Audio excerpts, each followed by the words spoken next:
ઓહો, અચાનક દેહમાં જવાનું થાય ને એટલે મગજ સક્રિય સડી જાય. ત્યાં ગામડે કેમ જાણે આપણી વગર કામ જ કાંઈ ન થતું હોય.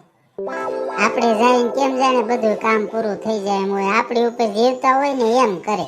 થોડી કઈ ભીં પડે ને એટલે સીધો જાય ફોન કરે, જીગર હાલો ને તમે ગામડે, મજૂર નથી મળતા, ઓલું કામ બાકી છે, ઓલું કામ બાકી છે, વરસાદ થઈ જાય એમ છે, વાવવાનું બાકી છે, ખેતી બાકી છે. જીગર તો કેમ જાણીને કામ કરીને ઊંધા થઈ જાય એમ હોય. ફોન આવે ગામડેથી એટલે તાત્કાલિક જ જવાનું થાય. એ લોકોને આમ કામ એટલું અર્જન્ટ હોય ને એની વાત જ નહીં. હાલો ફટાફટ ઠેલો ભરો. જીગરનો તો સીધો ફોન આવે, ઠેલો ભરી રાખ, તૈયાર રાખ, આપણે ગામડે નીકળવાનું છે. એ જીગુ હું એકલી બડબડ કરશો? લે ગોગડી આવ ક્યારે આવી તું? કયું ની આવી ગઈ છો, તારી સામે જ ઊભી છો તોય તારું ધ્યાન આવ્યું? હું એકલી બડબડ કરતી હતી. ગોગડી વાયડીની થામાની કાઈ ક્યારુની ન આવ્યો, હજી તો આવી જ હોય. તો એમ કાઈ હું એટલી બધી મંત્ર મુગ્ન ન થઈ કે મને ખબર ન પડે. લે થેલો બેલો તૈયાર કર્યો કપડાનો, ક્યાં ફરવા જવાનું છે? શેની તૈયારી હાલે છે? ગોગડી મારા ક્યાં ભાગ એવા કે મને અચાનક ફરવા લઈ જાય. કેમ નિહાપો નાખીને બોલશો? ક્યાં જવાનું છે? ક્યાંય નહીં, ગામડે જવાનું છે. ફોન આવ્યો તો ગામડેથી કે અહીંયા મોસમ પડી છે અને અંબાલાલ પટેલે વરસાદની આગાહી દીધી છે, કામ બધું બાકી છે, તો ગામડે આવો, થોડાક દી રહ્યો અને આ કામ બધું પતાવી જાવ. ગામડે મજૂર રસોડા મળતા નથી અને કામ બધું બાકી છે. બધું હજી ઊભું છે અને વાઢવાનું, પછી ઓપને રાખવાનું, એ બધું હકેલી અને ખેતી કરવાની. ખેતી થાય ને વરસાદ આવી ગયો હોય, ખેતી તૈયાર હોય તો હોવાય અને ઊભું હોય તો બધો પાક બગડે. બિસાડાની 3-4 મહિનાની મહેનત પાણીમાં જાય એટલે વગર કીધે જવું પડે. મજૂર પાછા મળતા નથી ને એ મોટામાં મોટી તકલીફ છે. જો મજૂર મળી જાય ને તો અમારે તો બધું મજૂરથી કરાવી રાખે, પણ ભમરાળા મજૂર એકે આવતા નથી. જીગુડી મજૂરની મગજમારી તો બધે છે. અમારે અહીંયા વાવવા દીધી છે ને અહીંયા મજૂર નથી આવતા, પણ શું કરે, એકલા બિસાડા કેટલું કામ કરે. અને આ ટાણે કટાણે વરસાદ આવે. પેલાની જેવું થોડું છે કે વાવણી ટાણે જ વરસાદ આવે, ચોમાહામાં જ આવે. અત્યારે ગમે ત્યારે વરસાદ આવે. બિસાડાની 3-4 મહિનાની મહેનત હોય એ પાક ઉપર આવ્યું હોય ને વરસાદ આવે તો એ બધી મહેનત પાણીમાં જાય. થાય નહીં કાંઈ. બિયારણના પૈસા જાય, દવાના પૈસા જાય, નીંદવા ખોદવાના પૈસા જાય. દેહવાળાને તો બિસાડાને આવી જ મગજમારી હોય તો શું કરે બિસાડા? ગોગડી વાત તારી હાસી છે. એટલે તો જો આ થેલો ભર્યો. જીગરનો ફોન આવ્યો તો ફટાફટ થેલો ભય, હું ઓફિસેથી બધું કામ પતાવીને આવું ને આપણે ફટાફટ ગાડી લઈને નીકળવાનું છે. એટલે તો મેં થેલો તૈયાર કરી રાખ્યો. તો તું ઊભી છો? હું બે તો ખરી અહીં સોફે? જીગુડી તું કે તે બેહું ને, તે અહીંયા તારી રામાયણ ચાલુ કરતી હતી, હું તારામાં સાથ પુરાવી. વાતો કરતા કરતા બેહવાનું તો ભૂલાઈ ગયું. વાયડીની બેનપણીઓને ઘરે કહેવાનું હોય, કઈ કહેવાની વાટ જોવાની હોય કે આવો મહેમાન, બેહો તમે, ચા પાણી લેશો, દૂધ લેશો, ઠંડુ લેશો, આવું કઈ હું બેનપણીઓ અહીંયા કહેવાનું હોય, આગ્રહ રાખવાનો હોય? વાયડીની ગોગડી તું તો સુધરી જ નહીં. બે ગુડા સોફે.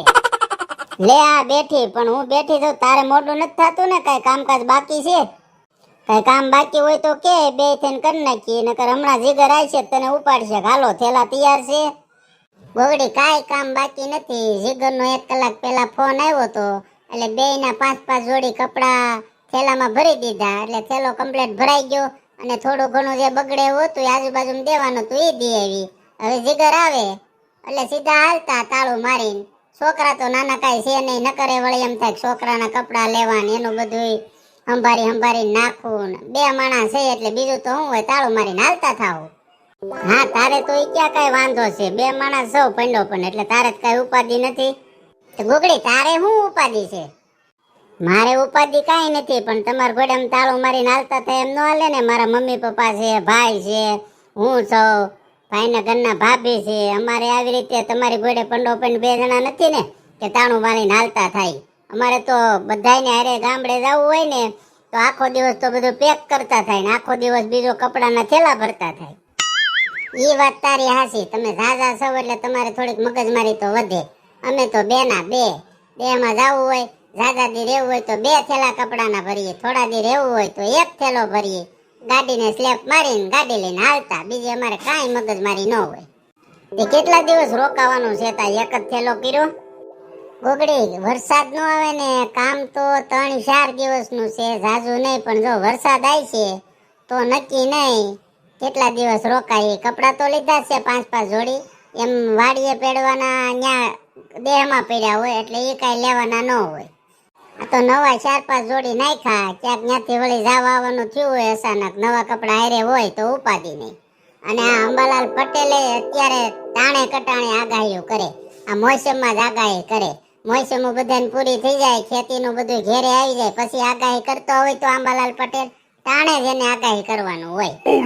એ જીગુડી બુંધા જેવી, તું તો હાવ બુદ્ધિ વગરની જ રહી. આંબાલાલ પટેલ કઈ એની ઘરની આગાહી નથી કરતા, એ હવામાન જોઈ ને હવામાન ઉપર આગાહી કરે.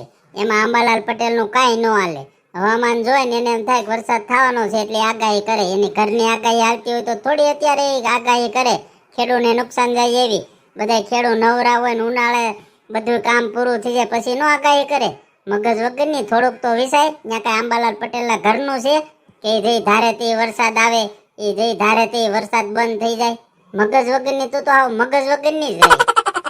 તે ગોગડી એવું હોય, મને એમ કે આંબાલાલ પટેલ ને એમ થાય કે હવે વરસાદ વરહાવો છે તો એ આગાહી કરતા હશે એટલે વરસાદ આવતો હશે. મને શું ખબર કે એ હવામાન ઉપર આગાહી કરે. એ બુંધા જેવી, મને આ વાત કરી તું જીગરને નહીં કહેતી પણ બીજા કોઈને નહીં કહેતી, નકર એમ કે હાવ ગાંડી છે, આને મગજ જ નથી.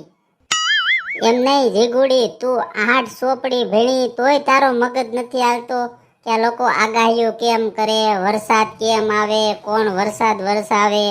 તું હાવ એટલે હાવ ગાંડા જેવી છો. તને મગજ છે કે નથી? ગોગડી જવા દે ને હવે. મને એટલી બધી ખબર પડતી હોય તો હું અહીં થોડી હોય, હું ક્યાંક મોટી કંપનીમાં નોકરી ન કરતી હોય. એ બુંધા જેવી બંધ થા. તું બુંધા જેવી એટલે હાવ બુંધા જેવી જ રહી, મગજ વગરની. મગજ છે કે નહીં? હવે મારે તારું કાંઈ નથી સાંભળવું. ગોગડી હાવ તો મને મગજ વગરની કેમ આવ? ભગવાને મને 2 મગજ દીધા છે અને પૂરા મગજ દીધા છે અને મારા મગજ હાલે જ છે. તો હાવ મને છે ને કાઢી નાખવા, મને એમ તો બધી ખબર પડે છે. એ બસ હવે મારી માં, તું બંધ થા, મેં તારું બધું સાંભળી લીધું. હવે કઈક નવી વાત કર.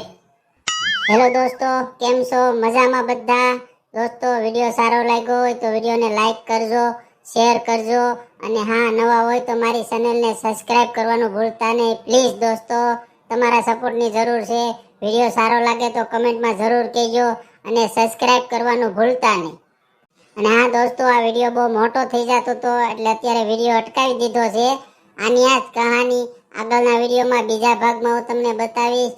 તો આ વિડીયો તો જોજો, પણ બીજા ભાગનો વિડીયો આવે એ પણ જોજો.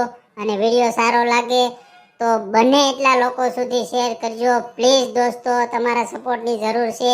અને ચેનલને સબસ્ક્રાઇબ કરવાનું ભૂલતા નહીં. મળી હવે આગળના વિડીયોમાં, મતલબ બીજા ભાગમાં. તો બધાને જય શ્રી કૃષ્ણ, જય માતાજી, આવજો બધા.